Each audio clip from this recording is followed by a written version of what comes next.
Hey guys, আসসালামু আলাইকুম। ইসমিদীপ, welcome to another video. তো আমি কয়েকদিন আগে একটা ভিডিও দিয়েছিলাম, ওখানে আমি আমার মানি কালেকশন দেখাইছি। তো আমি ভাবলাম কারণ আমার আরেকটা কালেকশন দেখানো যাক, সেই কালেকশন পোকেমন নিয়ে। তো এখন আমি পোকেমন কালেকশন নিয়ে আসি। তো এই যে আমাদের পোকেমন কালেকশন চলে এসেছে। তো আমরা একটা একটা করে নিচে নামাই।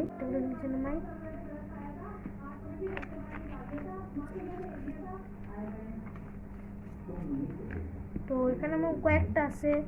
এই একটা প্যাক, একটা প্যাক, একটা প্যাক, এই যে একটা বড় বাক্স, এটা একটা, এই একটা, এই একটা, আর সবচেয়ে ফেভারিট আমার এই একটা। তো বলতে গেলে এটা আমাদের একটা কালেকশন ভিডিও। তো আমি কালেকশন দেখাই। ফার্স্টে আমরা কোনটা দিই? ফার্স্টে আমরা এটা সব সাইডে রাখি। তো এটা নাম হলো পোকেমন, জাস্ট পোকেমন কার্ড। এটা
ফার্স্টে ব্যাগ দেখো, এটা গোল্ড কার্ড, গোল্ড সেট, কি শাইন করছে। প্রথমে আছে ডার্ক ক্রাইম, তারপরে ভীষণ দিকে দেখাতে হবে। প্রথমে আছে মিউটো, তারপরে আছে শাইনিং চার্জার, তারপরে এই চার্জার, তারপরে আছে হলো এই চার্জার পরে বের হয়, তারপরে এই যে চার্মেন্ডার, বালবাসার, কোয়াটিন, নিউ জামালান্ডা, চাইজাবি ম্যাক্স, মনে দেখো, আর লাস্ট ডাটায় এই ছিল আমার প্রথম কালেকশন। দেখো, বাই বাই।